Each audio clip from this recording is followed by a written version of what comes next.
Assalamualaikum warahmatullahi wabarakatuh. Selamat malam teman-teman semuanya. Baik, ketemu lagi dengan saya Andika Kurnia. Teman-teman semuanya, kali ini saya ingin sharingkan kepada adik-adik ya, ini khususnya kepada adik-adik yang lagi kuliah ya, yang lagi belajar di bangku SMA ya, masa kuliah. Saya punya 5 tips sukses di usia muda. 5 tips sukses di usia muda. Nah, teman-teman semuanya, setiap manusia ya, setiap kita berapapun sekarang umurnya, pasti pernah mengalami masa muda. Nah, takdir kita hari ini, pencapaian kita hari ini, atau profesi kita hari ini, atau rezeki kita hari ini, atau nasib kita hari ini, itu telah ditentukan oleh masa muda. Nah, makanya sebelum masa itu berjalan, kita harus mempersiapkan hal-hal yang mesti kita persiapkan. Nah, makanya pada kali ini saya ingin bagikan sama teman-teman ya, 5 tips sukses di usia muda. Nah, adik-adik ya, karena ini usia muda, berarti subjeknya untuk anak masa SMA ya, di masa-masa kampus seperti itu. Nah, apa 5 tips itu yang ingin saya sharingkan kepada adik-adik semuanya yang sedang SMA, yang sedang di bangku kuliah. Yang pertama, catat target saudara. Nah, kita sehari-hari saudara, kegiatan kita sehari-hari itu banyak yang tidak pernah kita setting, yang tidak pernah kita atur, yang tidak pernah kita tulis. Nah, saya bakal bocorkan rahasianya saudara. Kenapa penting kita menulis tujuan atau target-target yang ingin kita capai? Ini rahasianya. Teman-teman semuanya, manusia mempunyai pikiran sadar dan pikiran bawah sadar. Nah, ketika kita membiasakan mencatat tujuan, target yang ingin kita capai setiap hari ya. Kalau saya biasanya sebelum saya tidur, saya tulis untuk besok. Nah, jadi yang jangka pendek ya, jangka pendek. Kalau seandainya tujuan besok kita ngapain saja, tulis saudara sebelum tidur. Nah, apa rahasianya ya? Kenapa penting kita menulis target atau cita-cita atau tujuan ya dalam sebuah kertas, dalam sebuah tulisan, di tulisan tangan? Rahasianya, ketika kita menulis, baik itu di kertas ya, di tulisan tangan maksudnya, kalau bisa 30 menit sebelum tidur. Nah, apa rahasianya? Nah, ketika kita menulis tujuan jangka pendek ya, tiap malam sebelum kita tidur, itu bakal masuk ke alam pikiran bawah sadar atau pikiran bawah sadar. Nah, ketika kita membiasakan menulis setiap hari, membuat planning, membuat target, membuat tujuan-tujuan yang ingin dicapai,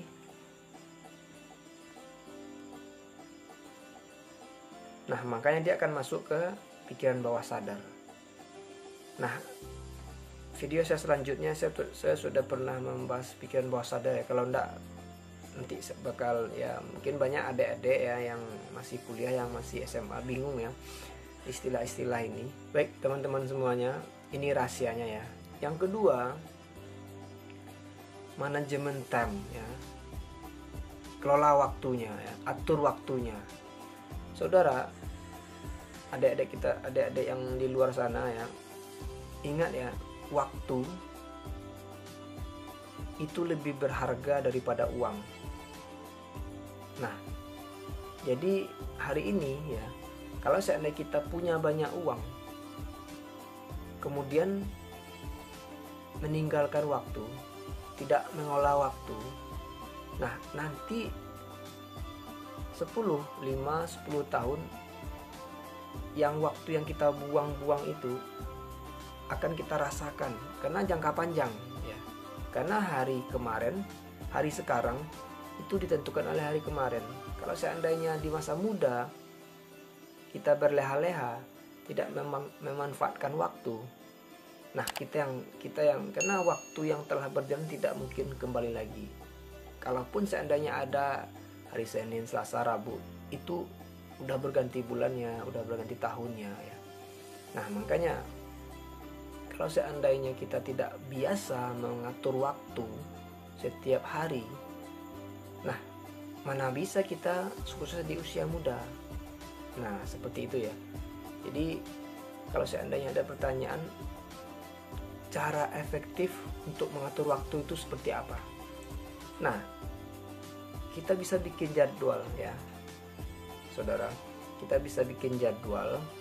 Jadwalnya dibikin tiap hari ya, sebelum tidur bikin jadwalnya ya.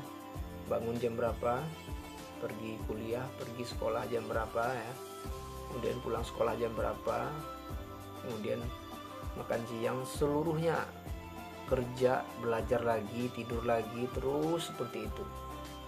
Karena kalau seandainya kita tidak membiasakan, sulit terbiasa. Nah, untuk itu ketika kita telah membiasakan mengatur waktu dari kecil ya, apalagi di masa SMA ya.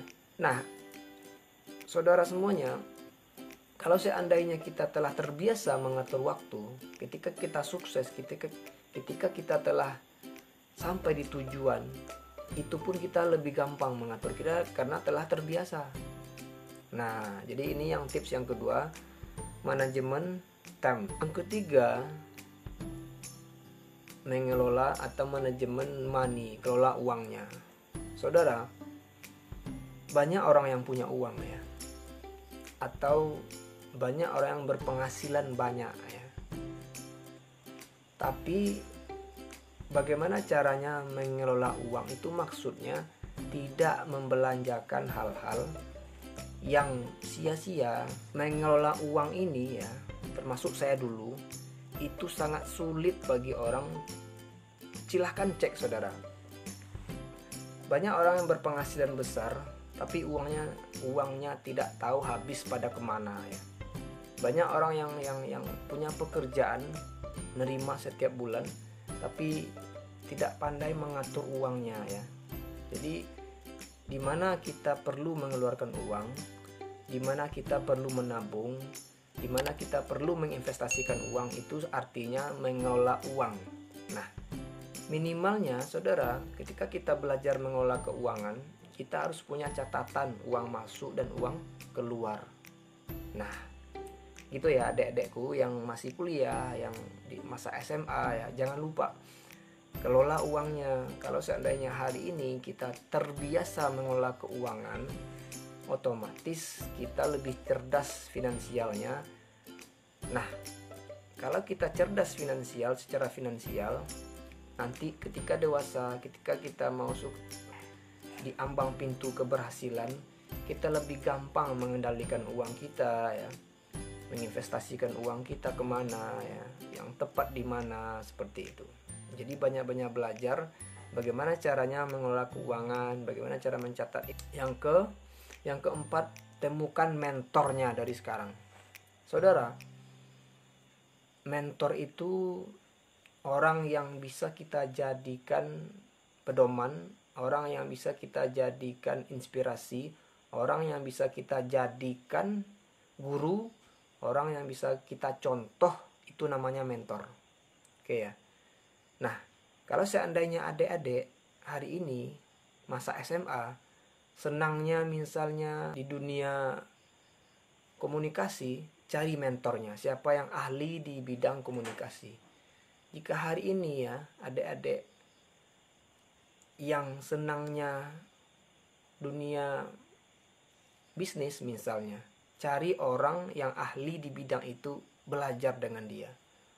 Apalagi kalau seandainya kita senang, apapun senangnya ya, apapun fashionnya, apapun hobinya, nanti saya bakal sharingkan selanjutnya bagaimana caranya mengetahui fashion ya, mengetahui hobi. Silahkan nanti teman-teman ya, yang adik-adik yang melihat tayangan ini, ada yang ragu, banyak istilah-istilah yang lain mungkin ya, saya tidak tahu ya, karena ada istilah-istilah yang tidak terkait dengan ini. Mungkin silahkan tinggalkan pertanyaannya di kolom komen.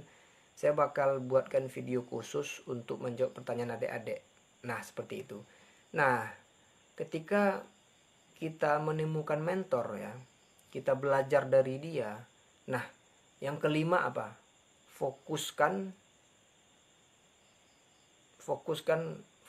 apa fashionnya. Nah, atau fokus kepada prioritasnya, seperti itu. Nah, ketika adik-adik telah menemukan fashionnya ya, atau telah menemukan mentornya di bidang apa senangnya, fokus ke sana. Gampang kan? Hanya 5 ini saudara. Adik-adikku yang kalau seandainya 5 ini betul-betul ya, saudara terapkan, cek 5 tahun ke depan, silahkan cek masa depan saudara jadi apa. Saya yakin karena saya udah pernah coba. Nah, untuk itu kalau seandainya kita tidak segampang itu bang menemukan mentor di sekolah. Hei saudara, hari ini tidak ada yang sulit ya. Hari ini dimanapun kita cari mentor gampang sekali.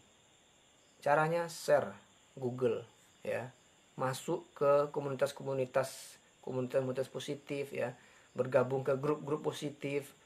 Grup-grup WhatsApp, banyak grup sekarang, grup Facebook misalnya ya, banyak sekali. Itu juga termasuk lingkungan untuk mentor kita. Nah, ketika kita telah menemukan ya sosok mentor yang kita, dunia yang kita senangi itu, fokus belajar ke sana, fokus menimba ilmu, fokus mendengarkan, fokus prioritas yang ingin kita capai 5-10 tahun ke depan. Nah, demikian adik-adikku yang sangat saya sayangi, yang hari ini masih kuliah ya, yang hari ini di masa SMA ya, menuntut ilmu. Baik, demikian 5 tips sukses ini di usia muda, 5 tips untuk adik-adik yang ingin bertanya. Baik, demikian, semoga bermanfaat. Assalamualaikum warahmatullahi wabarakatuh.